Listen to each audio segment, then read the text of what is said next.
Dayton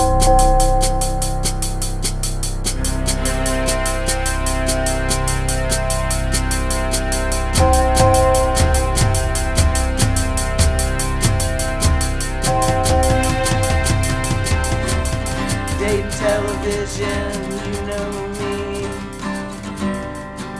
I'm the hip-hop country of the new century.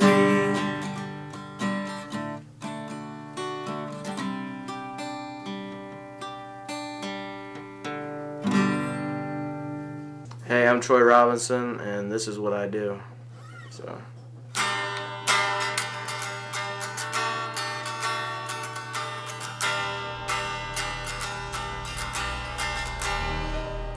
Music's been a big part of my life.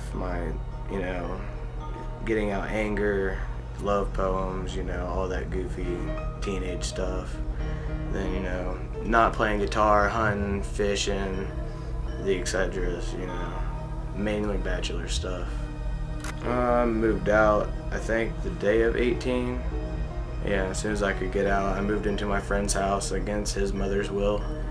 And just kind of lived there rent-free for a while, and then I got my own spot. Been living here about a year or so. Don't know where I'm gonna go next. Might move up to Covington. So when I was growing up, Mom didn't make dinner that often, maybe once or twice a week.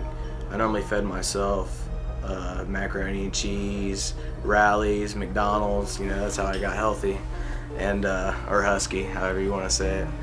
Either way, but she made the best gravy, biscuits, and eggs, and steak always, like once a week.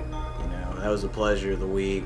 A steak and potatoes, but mostly I just fed my sister and myself because she wasn't home a lot to do her motherly things because she was out supporting. So kind of did my job and supported myself and my sister with a whole bunch of mac and cheese and hot dogs and anything I could find for $1. I don't really know how to cook much. I can cook like everything, but I don't like follow a recipe. I kind of just throw stuff together. Like a steak, I'll think of what would go good on that and then just throw it on there and try it. And it never turns out bad. So I got 2 or 3 seasonings in there I use all the time. So.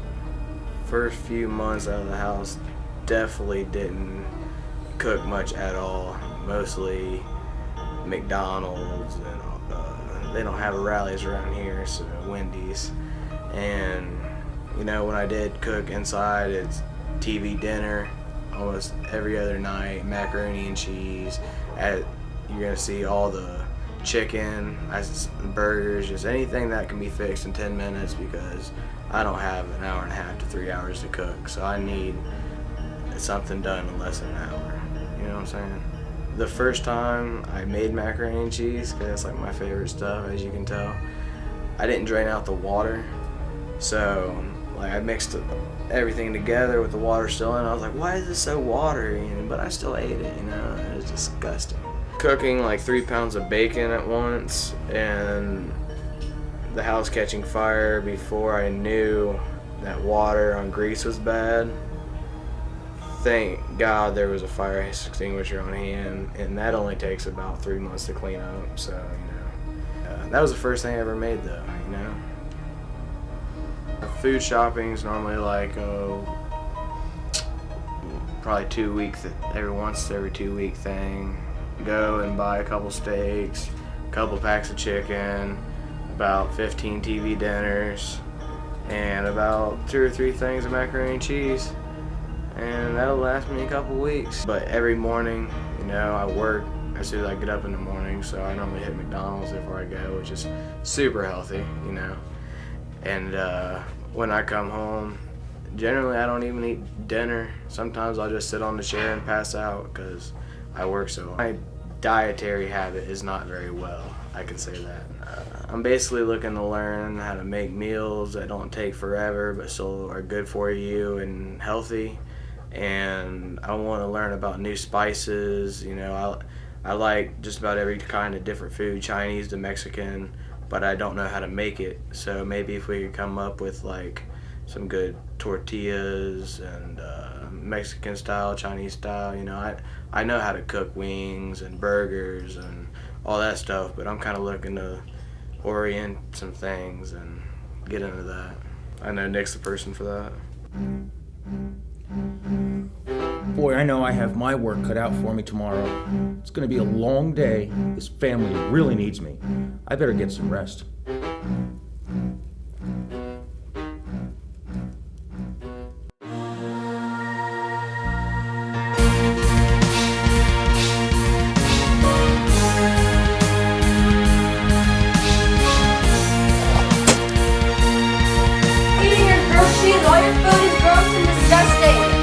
How long has it been here?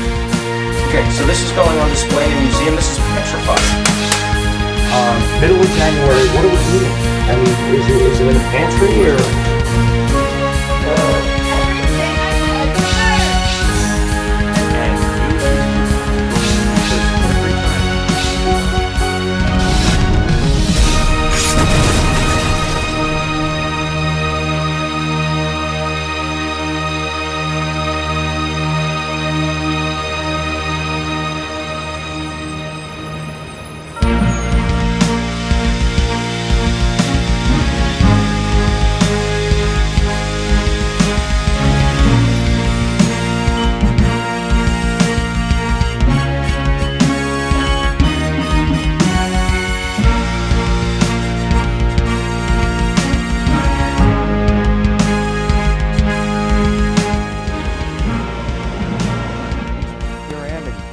Dayton, Ohio. What a way to get here.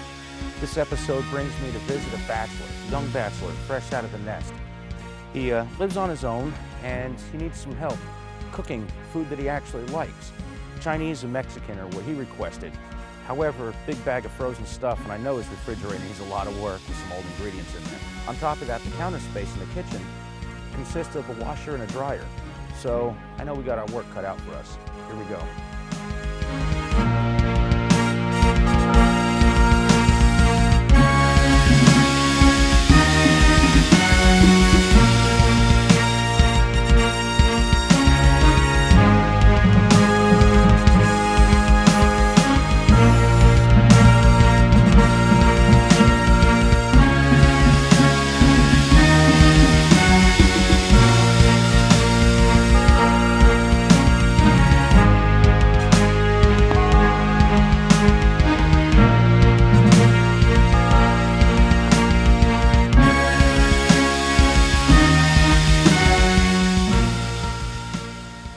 Boy, I think if the kitchen looks as bad as the front yard, we got our work cut out for us. Here we go.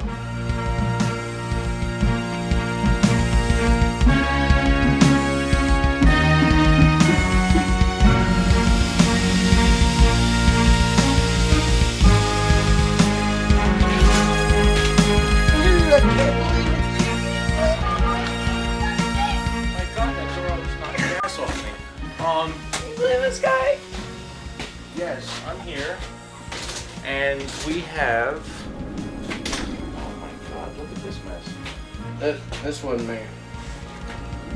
How long has that been here? Big guy that lives with me. You know, only like 2 or 3 days. Did your dog shit on that pan? Were you eating this? For like the last 2 or 3 days. Would you eat that? Oh my God! It was edible 8 hours ago. Well, you must be Troy Robinson. Troy. Great to meet you. Me too. We have a lot of work to do, And I want to first start by just looking at this place. Do you mind if I take a look in your refrigerator? go ahead. Because I'm a little worried as to. I'm just going to set my case down here. You had, I remember we had. Pickles. Pickles You are do. a lot. Pickles. Are a major source in your protein. Pickles, you're really big on eggs. Yeah, there's a lot of. You have a lot of eggs in here.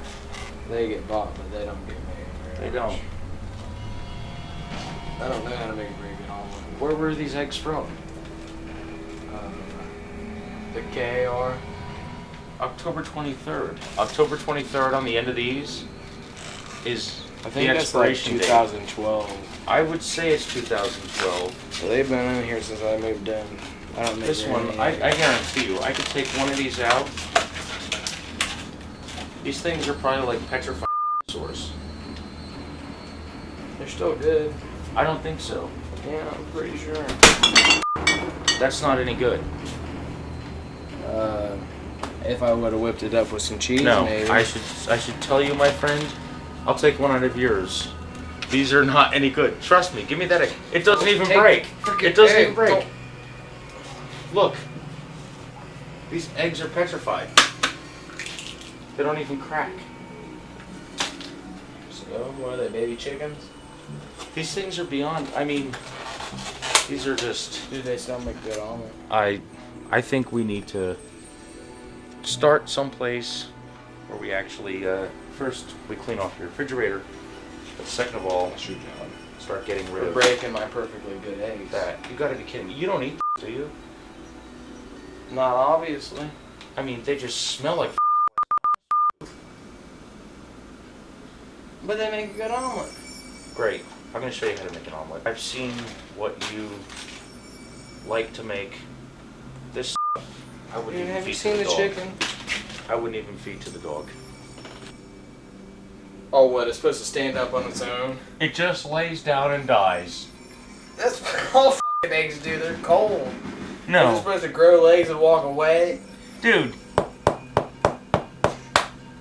Yeah, look okay, at that beautiful maybe you egg got a yolk. little juice there, but I gotta tell you, these eggs are no good. You're white. They're dead. They cease to exist. They are no more.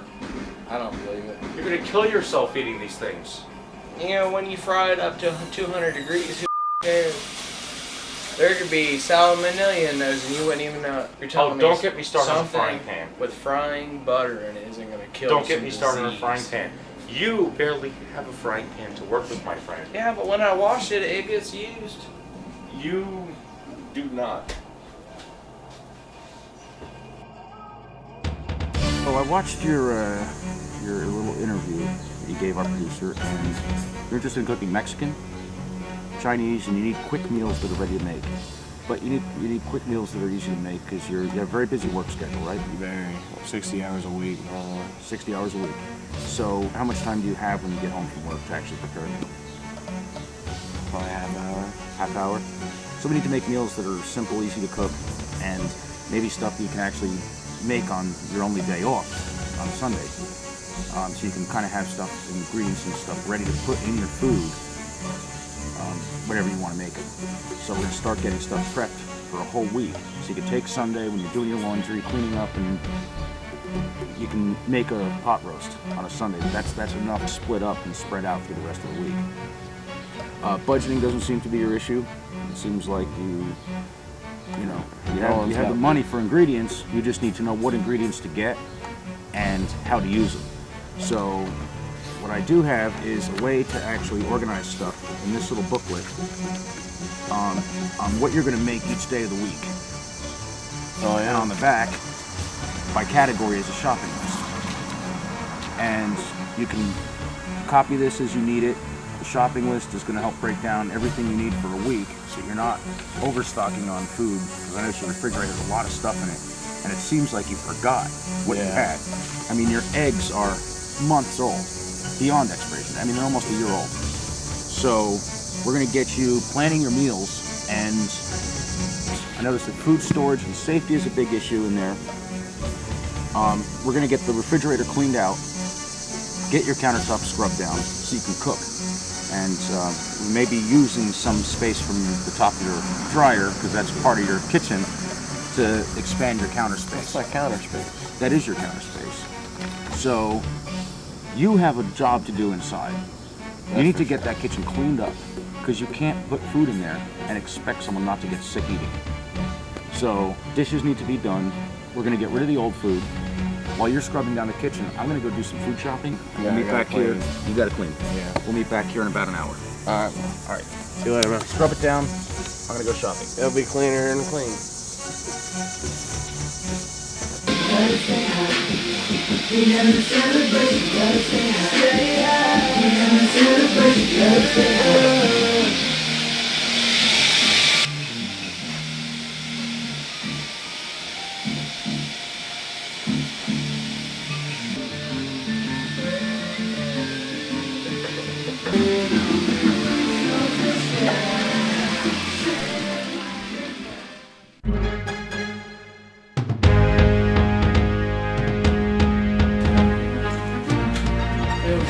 Another exciting day.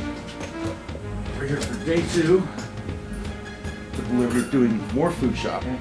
So it's Chinese. They like Chinese when you can make quick meals that you can make in less than a half hour. And you assume you're hungry? Oh yeah, starving. I didn't think you could make Chinese in half an hour. You know how long it takes for them to make the food from the time you order it? Oh, I figured it was already sitting there. Of course everything's prepped, but this is not a buffet. We're actually making it homemade. You look hungry, so let's get some food in there. We have our great ingredients, and I guess let's get started. So we got our ingredients. We got some great meat, chicken, beef, or delicious flank steak. What I do want to do is find the rice, because we want to get that cooking first before anything else. So a whole bag of rice right here. We're going to need a pot, measuring cup, little thing to put on top of the pots. This is going to be a lot of fun. So we're going to grab some pots and pans to start cooking with. Let's start with a nice little pot. It's only you. So we have our pot. We're going to need to put that on the burner. We're going to need to get something to measure water in. I noticed that you only have some glasses and stuff. You don't have a measuring cup, but you do have a mason jar. Well, if you notice, mason jars have little measurements on the side of them. So we will half a cup, 1 cup, so we can make a half a cup of rice, 1 cup water. I think we'll be good to go with that.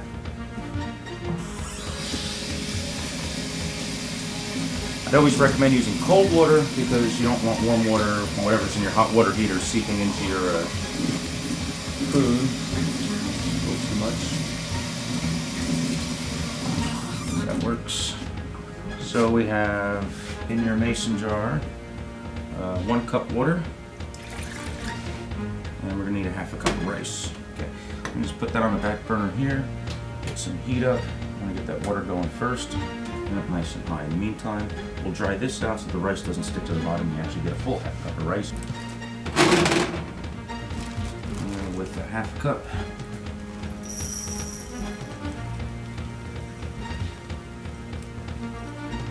I mean, you could actually make a big batch of rice if you want, like on Sunday, and then you just need to heat it up throughout the week.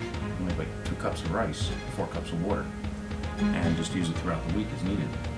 Anytime you want to do anything with Mexican, Chinese, anything. What would you like to do first? We can do beef with broccoli. We can do sweet and sour chicken. Beef with broccoli? Alright. Now, here our water's almost up to a boil. So, we're going to go ahead and drop that rice in. Just like that.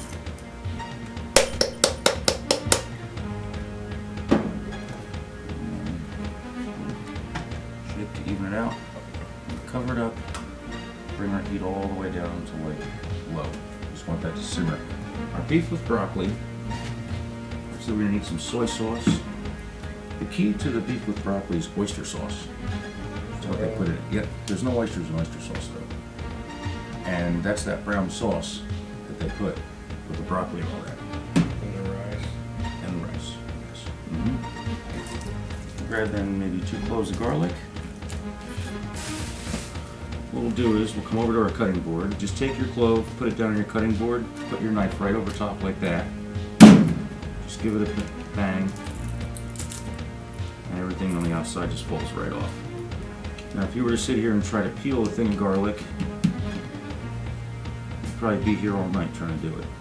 And just cut that up a little bit, just like that. So in the freezer, stock with some broccoli, and Pretty sure that broccoli is the first vegetable to be made here since I moved in. probably. Mostly just meat for me. Now we just need to grab a frying pan, there we go, and I'll drop that right down on a burner. Do you have a wok? No, But if you're going to be cooking a lot of Chinese food and doing a lot of stir fry, you may want to eventually invest in a wok. Because woks actually, just the way they're shaped, actually cook everything better. And you can toss it much easier than just using a flat frying pan like this. What we want to do is, the broccoli is frozen, so we're just going to get this heated up. And we want to get a bowl or something to put it in once it's done, because we want to partially cook it. I'll use one of these. And then we'll also use another one for our beef. Now, you can use any cut of meat you want. I bought 2 different things with me today when I went to the food store.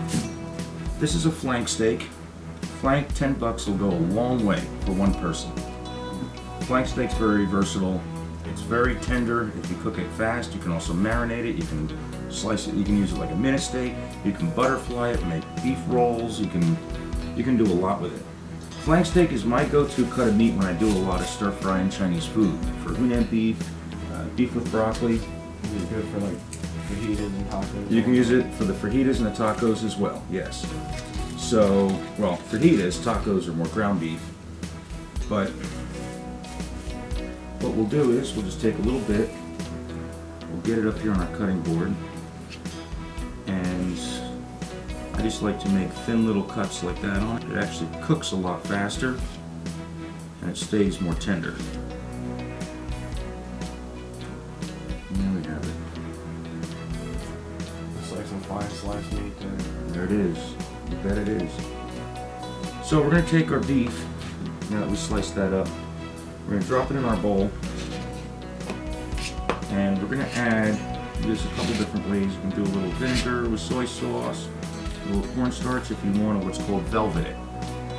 Velveting meat is something that I use a lot when I do chicken, a mugu gai pan, or any type of chicken stir fry. It works better when you take some white vinegar, or not white vinegar, rice vinegar or white wine vinegar, a little bit of cornstarch and some soy sauce, and put it in a glass bowl and cover it and refrigerate it for maybe about an hour or so. But for this, we're just going to take some soy sauce, and what's nice about a flank steak is it will absorb that flavor because it's a nice cut for marinating. So we're going to let that sit there just for a couple minutes. In the meantime, we're going to get our broccoli going, so we need to get our oil in our pan hot. And we're going to get our broccoli in there. We're not going to completely cook this yet. We're just going to use that to defrost it and get it soft and almost cooked. Well, you do, but because it's frozen broccoli, you got to get the broccoli started first, or you're going to have, when you drop this in, it's like dropping ice cubes into your pan when you have the meat in there. And your temperature, your meat's never going to cook, right? You're going to have to wait until you get the pan heated back up. So it's a nice simple recipe, beef and broccoli. So it doesn't have to be too complicated. And what's nice is your sauce is already made. Normally I say you can make your own homemade sauces, it saves you a lot of money. Saving money is not the issue. Speed and quality food is. This is the first whiff of vegetable you've had in here since you moved in? Yeah.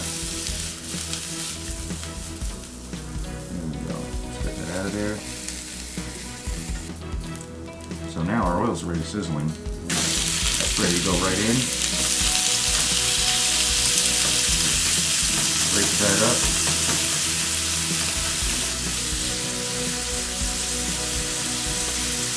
Let that go for a while. Maybe just a couple minutes.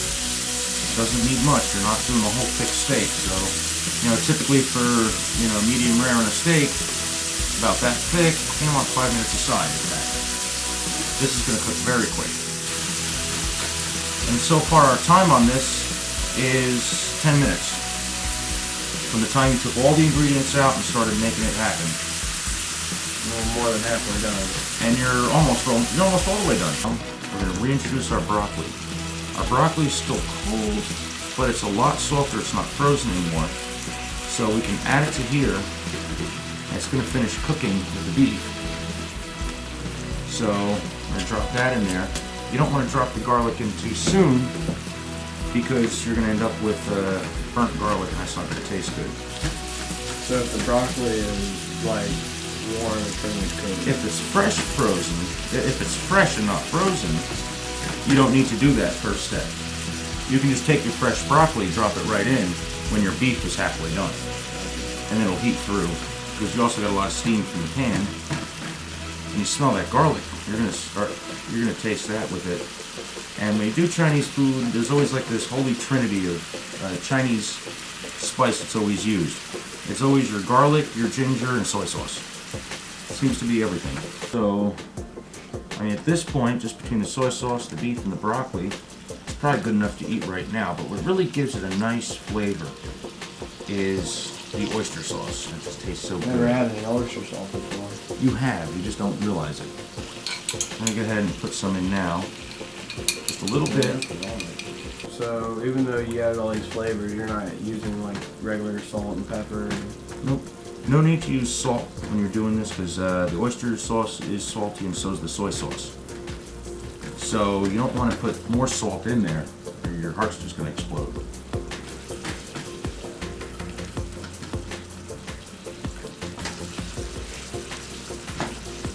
You can put down a nice bed of rice. And then just take some beef with our broccoli, lay it right on top, just like that. And there you have it. Beef with broccoli on rice. Manja.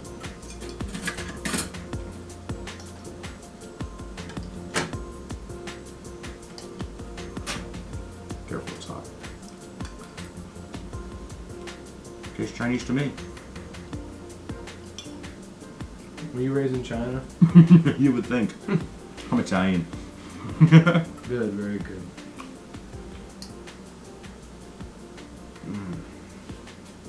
I don't get much better than that. Now, Troy, I need a pot bigger than this, but not extremely huge, to fry up our chicken in. There should be one. Yeah, I know.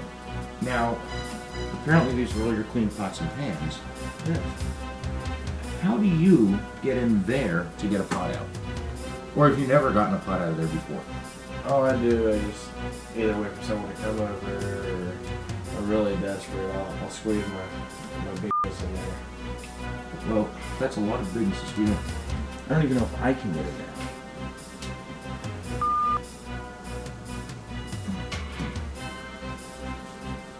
I'm going in. This is going to be a... If you need help, I can call somebody. We're going to need to... If I don't fit in here, how do you fit in here? You behave. It's like morphine.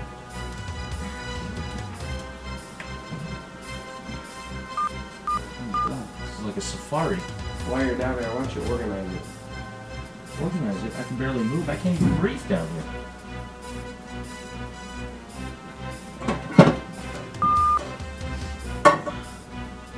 That looks like it. You've never used this. Oh yeah, look at the burn marks on the bottom.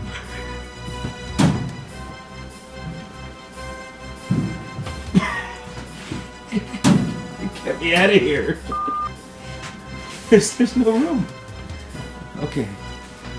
Well, careful. That thing's going to tip forward. I'm going to lose something vital to my existence.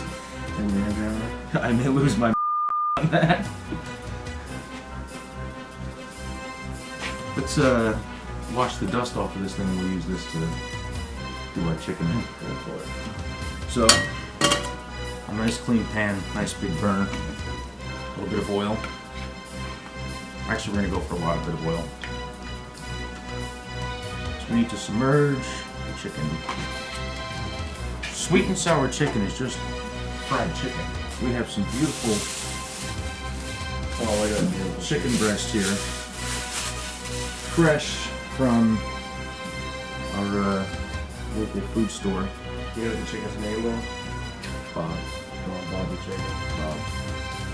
And we're just going to take the breast. We don't want to fillet the breast. We're just going to use it in big chunks like this. That's last time I started using the Chinese restaurant. Pretty much. That's all you're doing. You're cutting it down. There we go. There's the part where you actually step in. You're gonna dump some flour in that hole over there. A little more than that. You gotta cook this chicken. That should be good.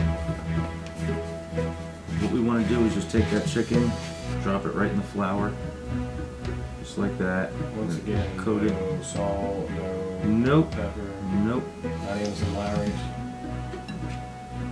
You can if you want. Which, actually, this is a nice little idea for like small little fried chicken bits. That's how I normally What you can do is you can actually take your chicken, you can dip it in flour, then some egg, good eggs, not expired eggs, and then some breadcrumbs. If you have any stale bread, you can just make toast. But you season the chicken first, then you dip it in the flour, then you dip it in the egg, then you dip it in the breadcrumbs. Your seasoning you want on the actual chicken itself. Now you can do this with cornstarch, you can do this with flour. For now we're doing it with flour because we want to get a nice coat on there. And our oil should be ready. Looks like it's heating up pretty well. It's getting there. But I'm going to show you a trick on how to know if your oil is actually ready or not without a thermometer. Not a trick. Yes. Does it even flour? No. Okay. Now, one trick that we're going to use to determine whether the oil is ready or not, because we don't have a thermometer, is to take some bread that you have here. It's actually just a little bit of burger bun. We're going to break off a little piece. And we're going to drop maybe about a piece that big in there. Okay, so watch what happens. We're just going to take it, drop it in there, see how it sizzles. Now, if we give that about a good minute, maybe not even, maybe 30 seconds, if our oil is about 350 degrees, that piece of bread should be becoming golden and crispy. So we're just going to watch it a little bit. Take our slide spoon. So the underside's ready to Is get that how they make stuff at the fair? I guess. Like the funnel cakes and Those stuff? funnel cakes and stuff, you know they're definitely greasy. See how that one It bounces? kinda looks like a funnel cake without sugar on it. Exactly. But yeah, that's crispy, so I think the oil's ready for chicken. That's right. So we'll discard that, and we're going to take some of our chicken. Now remember, when you drop the cold chicken in there, your oil temperature is going to drop. It's going to sizzle. Don't be forced to turn down your heat unless it blows up, but hopefully it won't. What I like to do is just take our spoon, stack it on there, and just ease it in, just like that. So that's bubbling.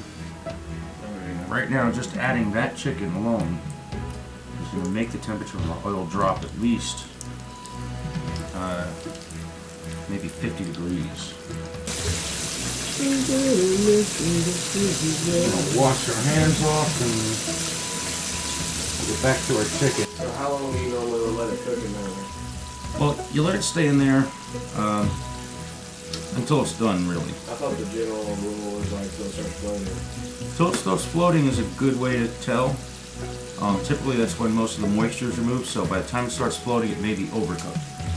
What you want to do though is take some of your thickest pieces, and if you just take a butter knife, and if you notice I'm using a slotted spoon this time, it just lets the oil drain off, and if you can break into that nice and clean, it's still a little tough, but it's almost done. I'm going to say maybe another minute or 2 minutes tops. You take that, just going to scoop them out. Be careful, this oil is very hot. Drain what you can off of it. burns, Yeah. as you just drop it. But here we have some delicious sweet and sour chicken ready to go. We're just going to take some of our sweet and sour sauce, and it just came out at room temperature. There you have some delicious sweet and sour chicken.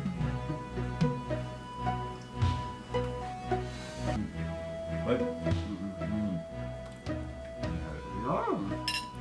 Chicken is good at this.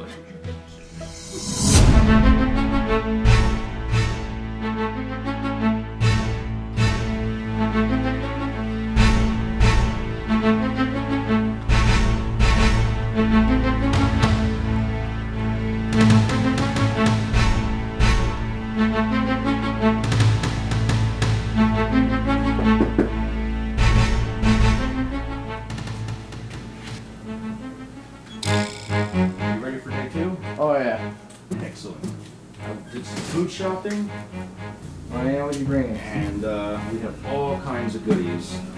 We have meat and cheese. Some onion. We have a whole array of spices here. So I didn't know how good you were for like garlic, onion, cumin. We're doing Mexican food. We can cut the cumin if you don't want to eat it. No, I'm talking about I don't have any. Oh, we got it right here. 2 kinds of salt. And of course, 2 kinds of salt. Yes. Little taco shells, corn tortillas, flour tortillas, some enchilada sauce, nice red pepper. We're ready to go. You did mention that you liked Mexican food. Very nice. Now I know you said that your schedule is crazy, so you may not want to shred a lot of cheese. So we brought pre-shredded cheese. We found it at the same price though at the dollar store, so that you're not spending extra because it's shredded. So you got to pick and choose your places to shop. I didn't know if you had Worcestershire sauce or not, but on a quick night where you don't feel like making your own taco seasoning, 50 cents in a bag. And it's as good as making your own taco seasoning? Depends on how you like it. We also have 2 delicious cuts. This one is just ground beef, and we have some delicious sirloin steak. I also have some pot roast. And we're going to get to the pot roast here in a little bit, because on a night when you don't have anything to do or you want to leave it for work, you have a slow cooker, you can put that in there 6 hours later, you're ready to go with some nice beef that you can pull and put in your burritos, enchiladas, tacos, tortillas, taquitos. That's what it is. We're going to utilize some of this counter space to start prepping some of the food that we're going to do. And we're ready to go. So we're going to start with some taquitos. We can put this off to the side for now, get it out of our way. We're going to need some flour tortillas, and we're just going to go with straight up meat and cheese. The easiest way to do it is we take the beef, nice pot roast, you can cook it for 6 hours in the pressure cooker for half the time. We did this unseasoned so you can put whatever seasoning you want on it. So now you have enough to get you through a week. Oh yeah? Yeah. Now, this will last about a week. And it's nice and tender. Do you have a plate? Word. We're just going to break a little bit of this off. Okay? Oh yeah. Drop it right on there. And you have a fork. And you go to pull beef, and I'll kind of just Yeah, it's tender, isn't it? break it down like that. Now you can do this 2 ways. You can do it in a frying pan and heat them up quick, or you can do them in the oven and bake them slow. What kind of oil do you prefer? You can use vegetable oil, canola oil, peanut oil, any oil you want. Yeah, Doesn't matter. What we'll do is though, we're going to take the tortilla. Let's get one of these burners hot here. And we're going to need some of the cheese out of the refrigerator. shredded? Yep. Just grab the shredded cheese.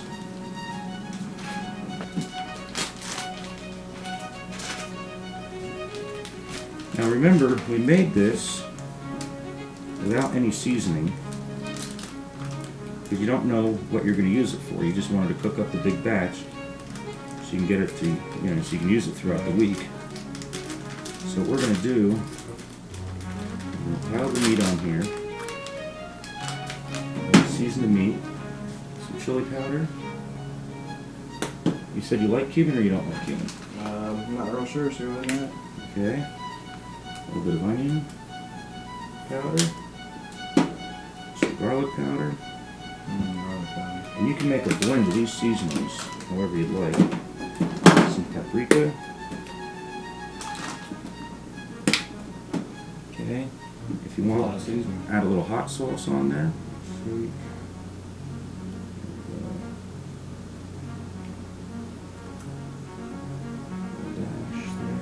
Okay, some Worcestershire. What's the Worcestershire good Take a taste. We'll let you hand. for? Seriously? We'll let you hand. Yep. There you go. Steak seasoning. Pretty much. And we'll if you have any shakers or not, but pinch of salt, pepper. Just a pinch of salt. What we'll do is get some oil in your pan.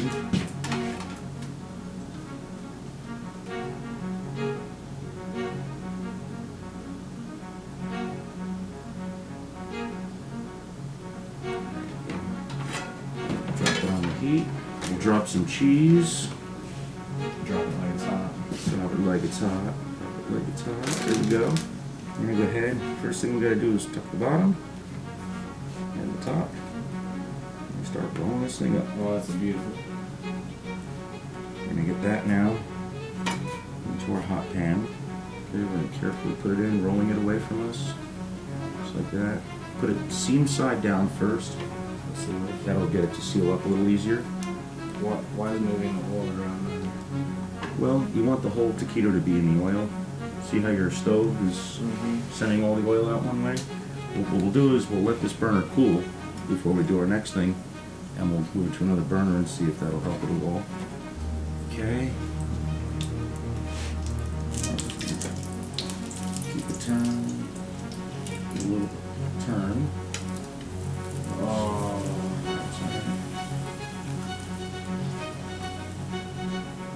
There we go. Just keep it moving. I'm just going to keep feeding it throughout. Now, Big butter room. yep, hot oil, they don't take long. That's a beef and cheese taquito. Let's get a fork and knife. Smells fabulous. Well, the meat was already cooked, I guess. All you had to do was warm it up. Exactly. If it's in the refrigerator, you may have a little more time. But see how that meat and cheese all melts together right there? Yep. There you go. So, enjoy it. See what you think. Check the seasoning. See if it's something you would eat every day. And see how quick and easy that is. Once you have the beef cooked and it's in your refrigerator, you can use it throughout the week. Any way you'd like. You can use the same beef to make a burrito. You just add some beans, the tortilla. You can make an all beef burrito. You can season them however you'd like. Very good. Very good. It's fabulous. Seasonings go great. Next we introduce the fajitas. We have some oil in the pan. I want to show you the easiest way to do the fajitas. Fajitas are that Mexican dish you get with the steak, the onions, the peppers, and all that. All separate. They're made together in the pan. You assemble them yourselves. What we're going to do is first, we're going to take what's called the cap of the pepper. Slice around that, but not all the way through. Give it a twist. We're going to get rid of some of that because that could be pretty hot. You don't necessarily need that. Aren't the seeds the hottest part? The seeds are the hottest part. That's because it's called capsaicin and it's stored in the seeds, which actually give the pepper most of its heat. We're going to cut those in almost what's called julienne, where it's just long slices. I'm going to grab some onion. Take a chunk off. It'll peel a lot easier that way. Take that outer peel once you have an edge. Peel that right back. What I do is I like to slice them like that and like that. 2 simple cuts. I'll give you that onion right there. We're going to come over to our pan. We put some oil in. We're going to bring our temperature up on there. And you're going to take the onion, you're going to drop it in the pan, and it's going to season the pan, but you're also pulling all the flavor out of it. We're going to take our onion that we just sliced or chopped up. There we go, the only high. We're going to move that right into the pan. There's a nice little sizzle there. We'll shake. Now we're just cooking for one, so we don't need a lot. We get that in there. Now we're going to get that moving around. It's in there. Moving over. Let that and all of its juices kind of sit in there. We're going to take our steak. We're going to drop that steak right in the pan. Let's start cooking. So, we got that. Keep in the pan. Nice, delicious sirloin steak. What we can do is we can give it a little bit of a flip because I don't want it to cook completely through. We just want a nice sear on it. And I know you said you like your steaks medium, so I'm going to go ahead and give that a toss. Let it sit there and continue being happy. If you don't want to dry out the meat, throw that in there, some pepper. So we can give it some of our onion seasoning.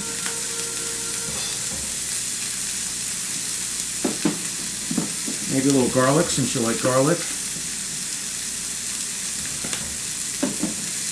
And I think we're good. We're going to have, it's a beautifully medium steak. So, like, you don't put your seasonings on beforehand, like rubbing them in and then throw them in the pan? You can do that. That's what's called marinating and rubbing. You take the dry and you rub it into the meat, and you can take your liquid and marinate it. When you marinate, that takes time. And because you don't have a lot of time to cook meals, what we're doing is we're giving it a sear, adding the seasonings once we flip it over, but the seasoning penetrates the meat. We're using the pan to actually pass the onion flavor to the meat. And what we do is we just let that cook. Once you start to reach the doneness of your meat the way you like it, next we're going to add some of our peppers to the pan while this finishes cooking.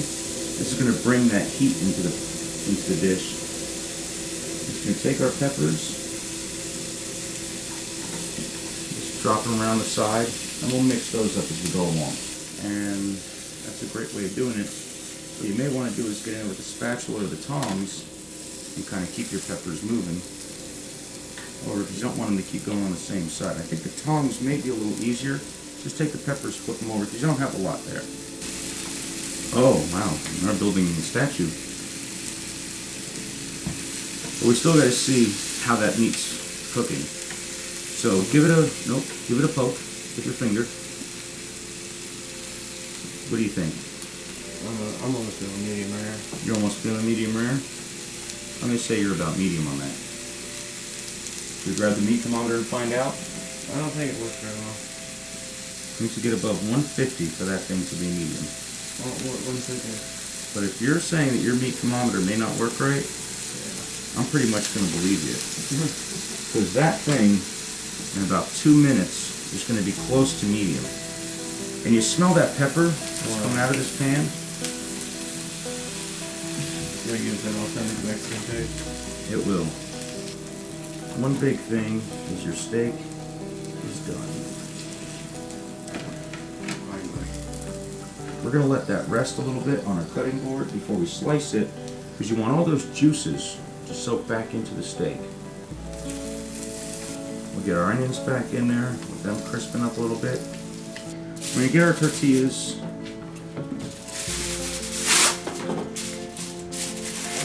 Drop them in some foil, keeps them moist, softens them up, makes them a lot easier to work with. We're going to drop those at 350 degrees for about 10 minutes. And we're going to add our final layer of seasoning. So again, we're going back to a little staple, our Worcestershire sauce. Just a little bit. We didn't want to put that in the pan earlier because it would burn off. We can add a little bit of heat, some hot sauce. There's a little bit of that on top. And turn it over, rub all that into the pan. Turn it back over, get it on the other side. All that flavor is going to infuse into the meat. And let's put it back on our cutting board. We're going to go ahead and get this thing sliced up. Now that, hey, you always want to cut against the grain.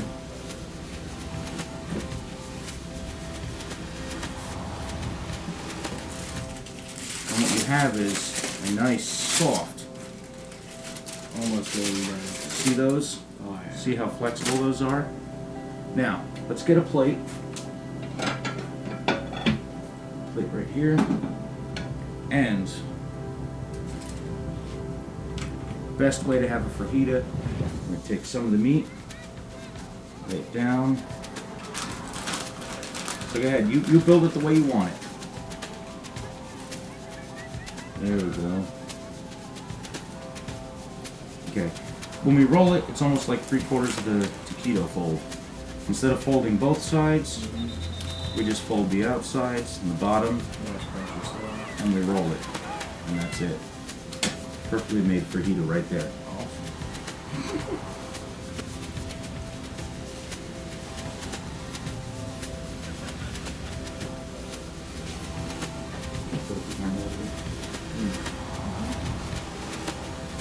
That's a fajita.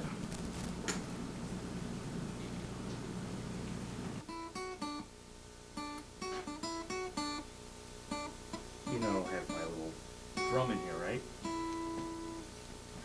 You carry a drum in that thing. Yeah. Alright, we'll see.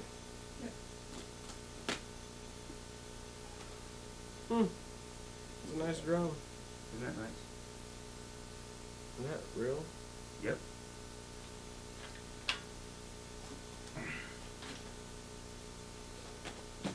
Now, before I leave, we cooked a lot. We learned a lot. And we learned a lot. Now, we get to jam a lot. What have you got? Oh, something I've been working on lately. Not a whole lot of people know this one, but Well, let's give it a shot. Something original. something original. I wrote this baby. Let the viewers hear it. Alright. Ready?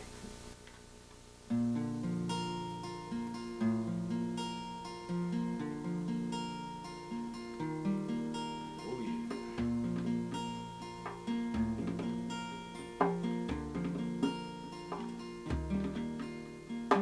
You were raised in a broken home. The only thing you've ever known. Joys of life not been shown.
now you're going to play and cook and enjoy it.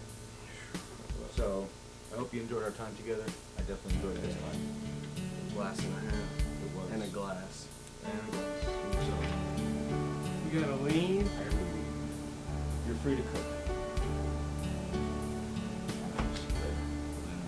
I drum in my case, so I'm traveling now. Feel free to stop by anytime. Oh, I'm gonna check up on you. Just to make sure that you're cooking the way you're supposed to be. And maybe you're gonna have a white glove inspection in the kitchen in the next week. Don't even say something like that. I mean, aren't I?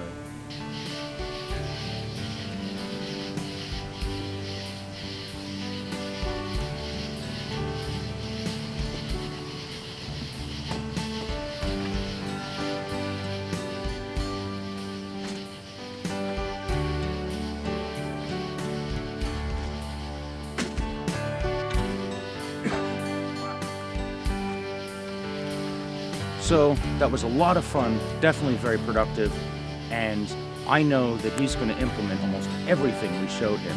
He's very into it, and he's going to actually start cooking good quality meals. Not only was it fun to cook with him, it was also fun to jam with him. Well, I'm off to the next mission now, and this has definitely been a long day.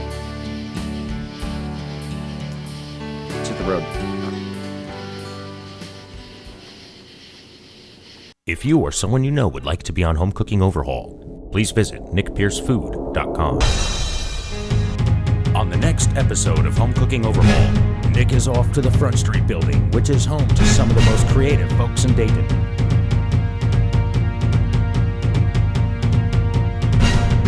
Crystal Ash is an artist that seems to have bugs on the menu.